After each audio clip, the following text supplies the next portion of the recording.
दोस्तों नमस्कार, मैं दीपक स्वागत करता हूं आपका अपने चैनल पर। तो दोस्तों आज हम जैन धर्म से संबंधित टॉपिक को लेकर इसकी चर्चा करेंगे। दोस्तों आप चैनल पर नए हो तो चैनल को सब्सक्राइब करें और वीडियो को लाइक करें।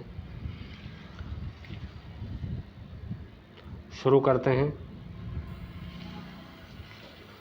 जैन शब्द किससे बना है? तो जैन शब्द बना है जिन से। जैन शब्द जिन से बना है और जिसका अर्थ होता है जीतने वाला। जिन जिन से बना है और जिन का अर्थ होता है जीतने वाला।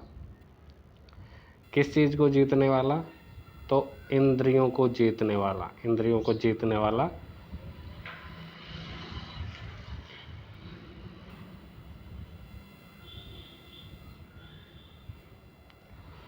जैन धर्म में कुल 24 तीर्थंकर हुए, जो इस प्रकार हैं। सबसे पहले ऋषभदेव, जिनको आदिनाथ कहा जाता है।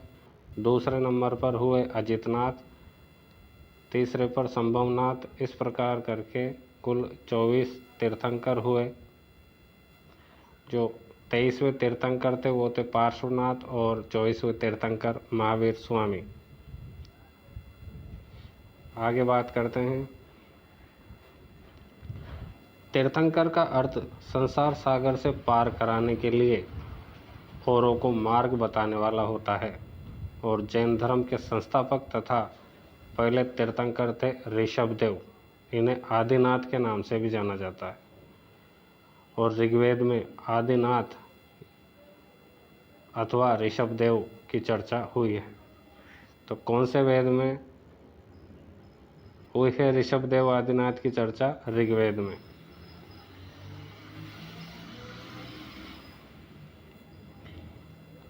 जैन धर्म के 24वें तीर्थंकर पार्श्वनाथ थे।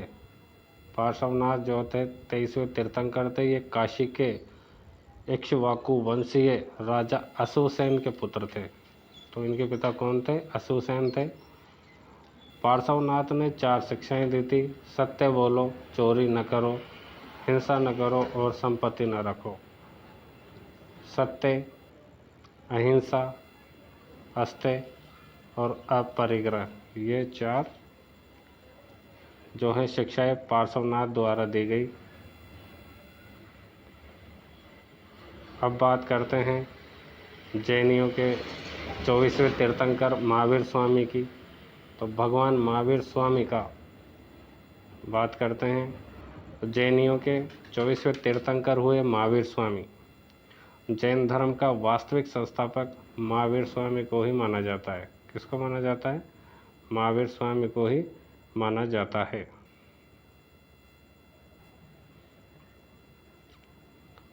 तो जैन धर्म का जो वास्तविक संस्थापक है वो महावीर स्वामी को ही माना जाता है। महावीर स्वामी के जन्म की बात करें तो 540 ईसा पूर्व में 540 ईसा पूर्व में वैशाली के निकट कुंडग्राम में हुआ। कहाँ हुआ? वैशाली के निकट कुंडग्राम में महावीर स्वामी का जन्म हुआ 540 ईसा पूर्व में। बचपन का नाम वर्धमान था। क्या था? बचपन का नाम वर्धमान था। बाद में इन्हें महावीर जैन कहा जाने लगा। यह वर्ण के क्षत्रिय और कुल के जातक थे। इनके पिता का नाम था सिद्धार्थ। पिता का नाम क्या था? सिद्धार्थ था। और ये जो पिता थे इनके सिद्धार्थ वज्जी संघ के प्रमुख सरदार थे। किस संघ के? वज्जी संघ के प्रमुख ये सरदार थे।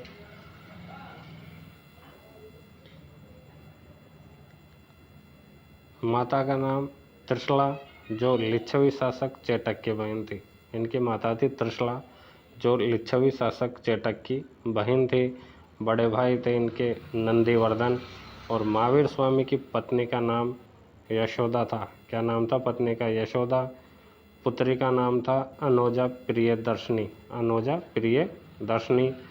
और इनके दामाद का नाम था जमाली। क्या नाम था? जमाली।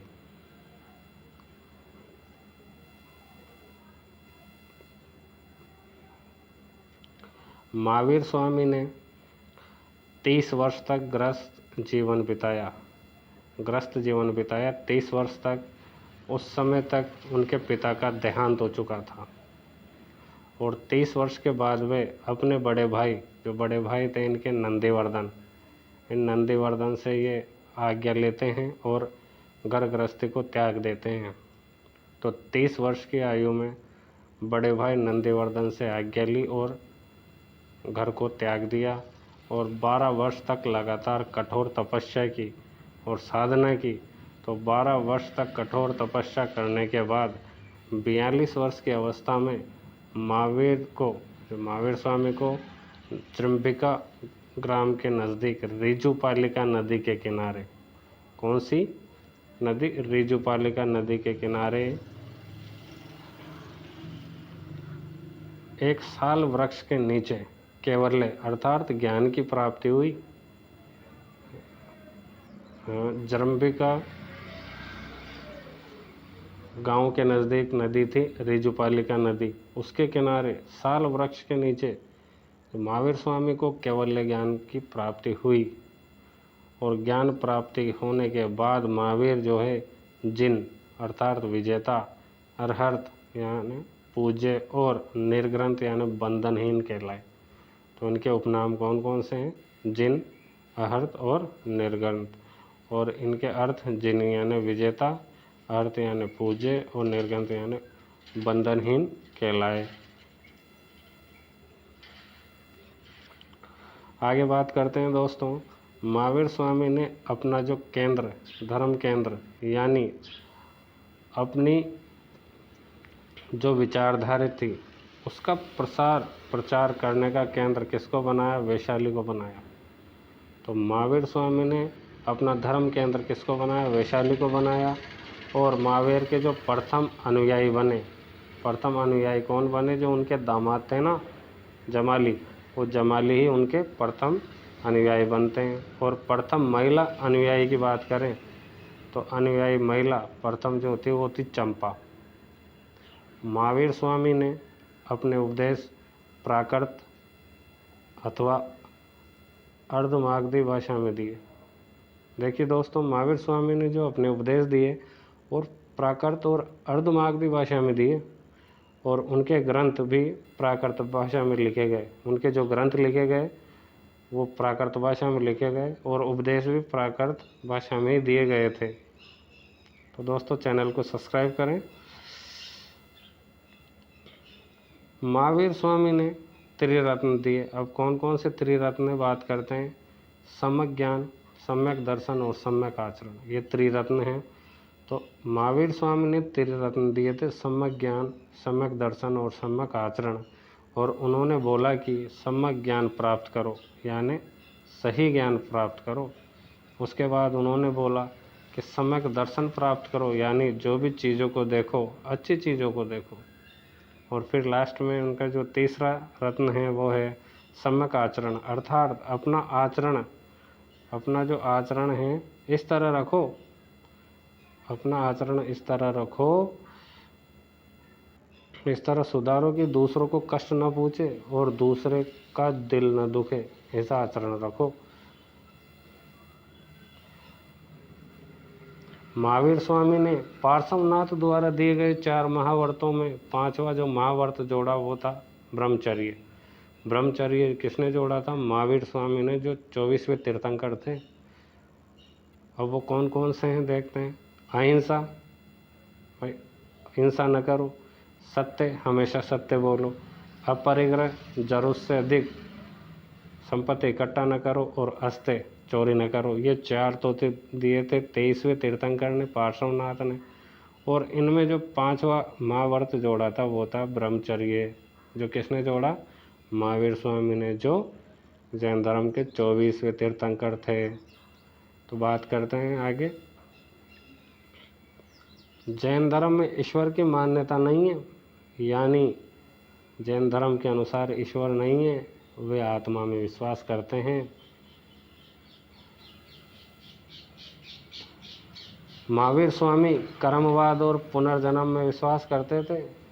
कर्मवाद और पुनर्जन्म में विश्वास करते थे। कर्मवाद का मतलब समझते हैं? यानी आप जैसा कर्म करोगे वैसा ही फल मिलेगा। ये महावीर स्वामी कहते हैं कर्मवाद पर विश्वास करते हैं वो कि आप जैसा कर्म करोगे वैसा ही फल आपको मिलेगा। फिर बात करते हैं जैन धर्म ने सप्तभंगी ज्ञान के अन्य नाम। जैन धर्म ने कौन से ज्ञान? सप्तभंगी ज्ञान के अन्य नाम शाद्व्याद और अनेकांतवाद बताया। जैन धर्म ने सप्तभंगी ज्ञान के अन्य नाम क्या बताए? शाद्व्याद और अनेकांतवाद बताए। और 72 वर्ष की आयु में भगवान महावीर की मृत्यु हो जाती है और मृत्यु को क्या कहते हैं? निर्वाण कहा गया। और कब हुई? 468 ईस्वी पूर्व में। 468 ईस्वी पूर्व में 72 वर्ष की आयु में भगवान महावीर की मृत्यु अर्थात निर्वाण की प्राप्ति हो जाती है उनको बिहार राज्य के पावापुरी में।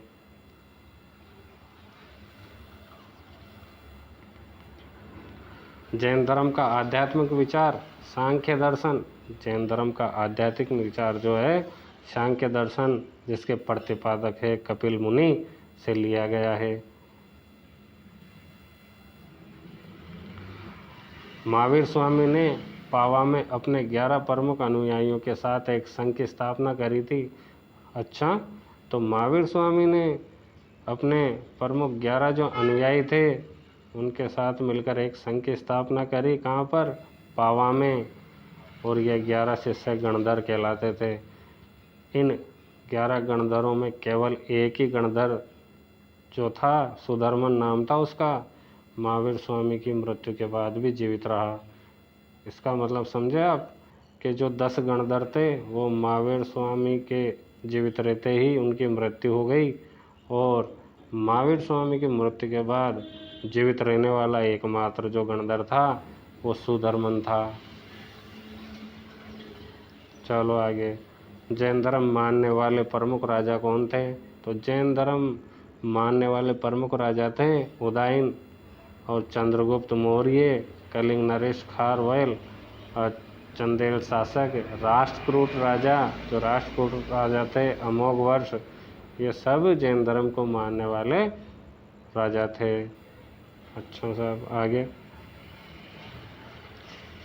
4वीं शताब्दी ईस्वी पूर्व की बात करें अब 4वीं शताब्दी ईस्वी पूर्व में क्या होता है कि मगध में 12 वर्षों तक भीषण अकाल पड़ता है, जिससे भद्रबाहु क्या करते हैं? भद्रबाहु अपने अनुयायियों को लेकर कर्नाटक चले जाते हैं।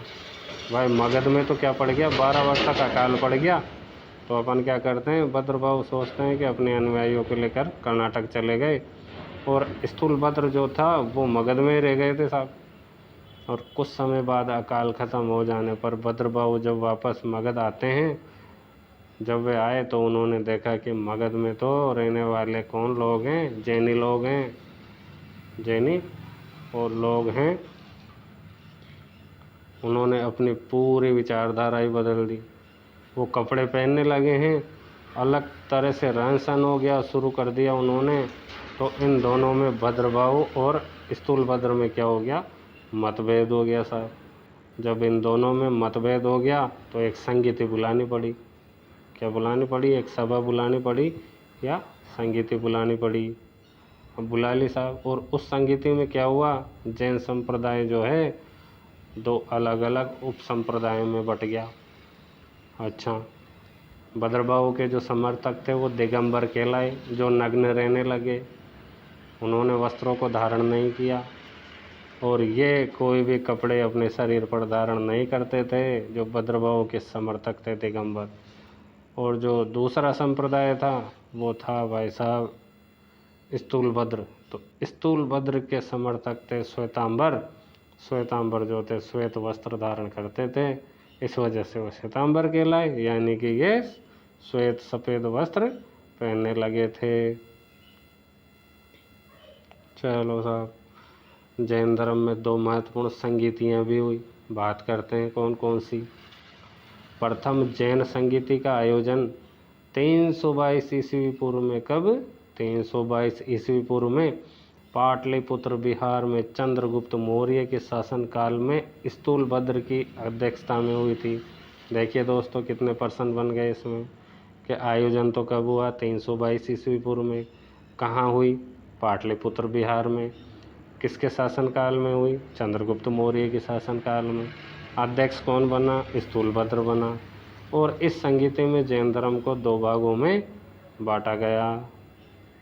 और जो दूसरी द्वितीय जैन संगीति उसका आयोजन हुआ साहब 512 ईस्वी में 512 ईस्वी में दूसरी जैन संगीति का आयोजन कहाँ हुआ? वल्लभी गुजरात में हुआ। वल्लभी गुजरात में हुआ। और इसमें किसके शासनकाल में हुई दूसरी जैन संगीति? वो कुमारगुप्त द्वितीय के काल में। देखिए दोस्तों, द्वितीय जैन संगीति किसके काल में हुई? कुमारगुप्त द्वितीय। तो ये द्वितीय थी और ये भी भाई साहब कुमारगुप्त भी द्वितीय था। और वल्लभी गुजरात में हुई। और इसमें जो अध्यक्ष बने थे वो थे देवादि ऋषि। कौन थे? देवादि ऋषि।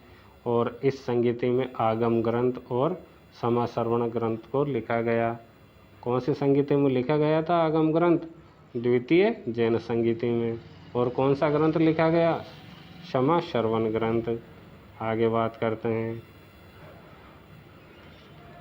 भद्रभाव ने जैन धर्म के सभी तीर्थंकरों की जीवनी, जो भद्रभाव थे उन्होंने जैन धर्म के जो सभी तीर्थंकर हैं 24 तीर्थंकरों की जीवनी का संकलन कल्पसूत्र नामक पुस्तक में किया। और ये संस्कृत में लिखी गई ये पुस्तक।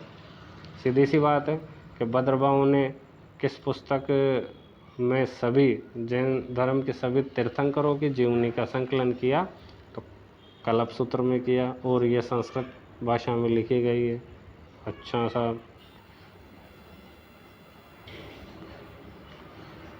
13पंथी